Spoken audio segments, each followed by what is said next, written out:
បាទជំរាបសួរលោកគ្រូទេថ្ងៃនេះខ្ញុំបាទអេនសុរានមកសូមនិយាយខ្លឹមសារសង្ខេបពី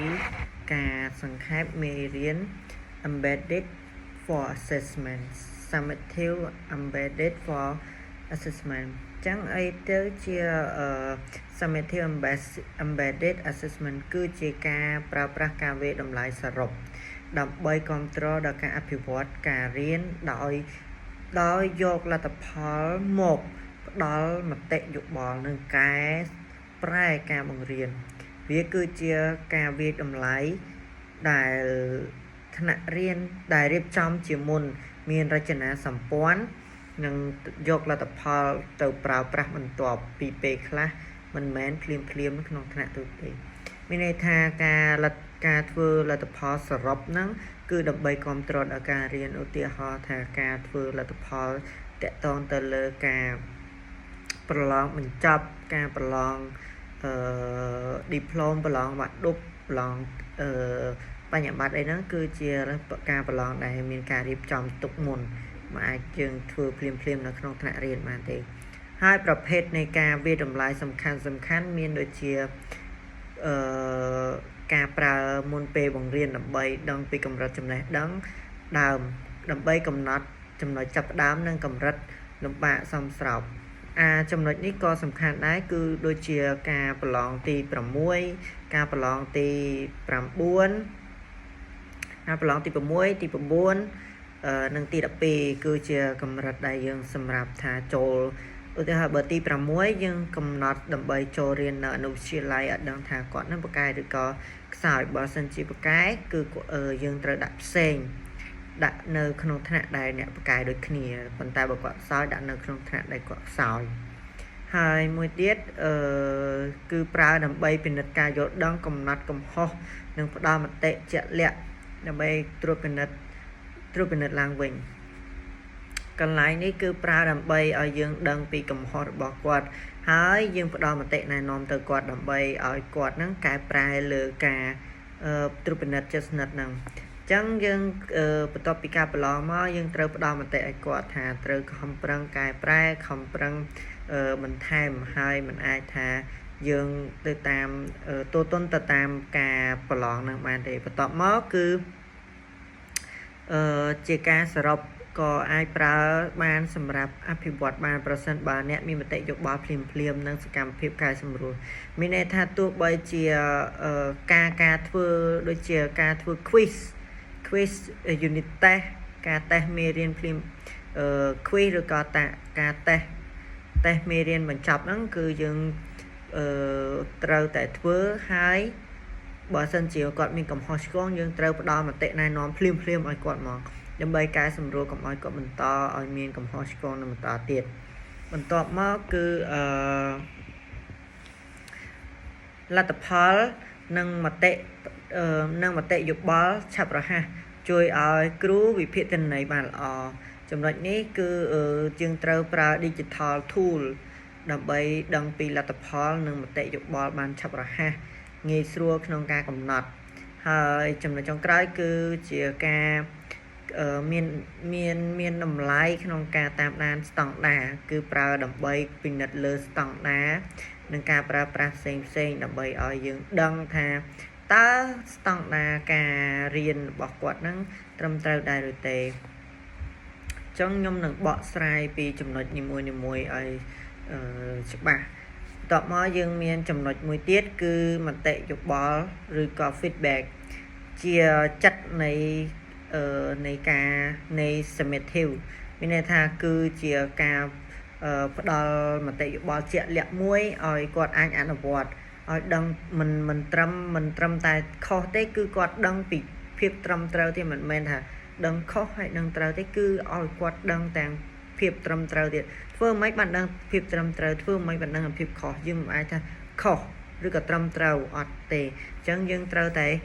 យល់ដឹងទាំងពីរហើយប្រភេទនៃការផ្ដល់យោបល់វាមានច្រើនប្រភេទដូចជាមាន verification elaboration target reference ហើយយើងត្រូវមានពេលវេលាបរិមាណវិធីផ្ដល់និងការឆ្លើយតបរបស់សិស្សមានសារៈសំខាន់ Chẳng trong nó chẳng ơn ấy cứ chỉ ca đo mà tay bò muôi đầm bầy ở dương nghi xua không ca prai ca bằng riêng được bao dương ở trầm trầu hay nâng ca riêng bạc quát ở trầm trầu tam pê và lia tam pariman hai dương phát đo vị thi phát đo là dương nó ta trầm trầu tê xong sau tê hai sọc slide top mò ca phát đo dương nó ta miên sạ xâm khăn từ nâng ca phát đo là bỏ dương tê bà sân chia mình miền sạ sầm khăn tê nhưng mà ai thà dương trâu tại miền ca sầm rùa vía vinh ở trầm trâu hai bát luật trình nguồn hai chấm nét tiếp bảy cứ ca sầm rùa ca bằng riêng chấm nétนี้គឺសំខាន់សម្រាប់ការកែសម្រួលការបង្រៀនរបស់យើងគ្រប់គ្នាដើម្បីមូលហេតុដែលគេធ្វើការវិតម្លៃហ្នឹងគឺដោយសារតែចង់កែតម្រូវលើការរៀននិងបង្រៀនតែពីរចំណុចហ្នឹងដឹងលទ្ធផលទុកមុននិងកែតម្រូវលើការរៀននិងបង្រៀនចឹងផ្នែកនៃការវាផ្នែកផ្អែកលើការវាតម្លៃហ្នឹងដើម្បីជួយឲ្យសិស្សហ្នឹង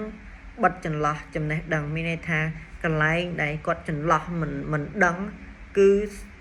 យើងត្រូវតែកែសម្រួលវាឲ្យទៅជាកន្លែងដែលបិទចន្លោះចំណេះដឹងហ្នឹងឲ្យថាឲ្យគាត់ដឹងទាំងអស់អត់ថាដឹងមកចន្លោះអត់មកចន្លោះដឹងមកចន្លោះអត់មកចន្លោះដឹងមកចន្លោះអត់មកចន្លោះហើយគឺយើងត្រូវបំពេញបន្ថែមឲ្យគាត់ដឹងគ្រប់រឿងដឹងគ្រប់វិធីសាស្ត្រ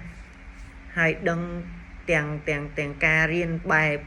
ថ្មីនិងការរៀនបែបបច្ចេកវិទ្យាអញ្ចឹងសម័យនេះគឺសំខាន់ហើយមួយទៀតគឺវិធីសាស្ត្រនៃការបង្រៀនរបស់យើងតើត្រឹមត្រូវតាមការផ្ដល់ processing ឬក៏តាមការផ្ដល់របស់លោកគ្រូអ្នកគ្រូដែលយើងបានទៅរៀននៅក្រុមកសលនឹងដែរឬទេហើយចំណុចសំខាន់គឺផ្ដល់អត្ថិភាពថ្មីខុសពីការបង្រៀនដើមចំណុចនេះតើយើងធ្វើទៅយើងបំបែកបានវិធីសាស្ត្របង្រៀននឹងថ្មីក្រៅពីការរៀនរបស់យើងនៅក្រុមកសលនឹងអត់អញ្ចឹងបើយើងបំបែកវិធីសាស្ត្រថ្មីនឹងបានគឺយើងងាយស្រួលបង្រៀនដូចជាការ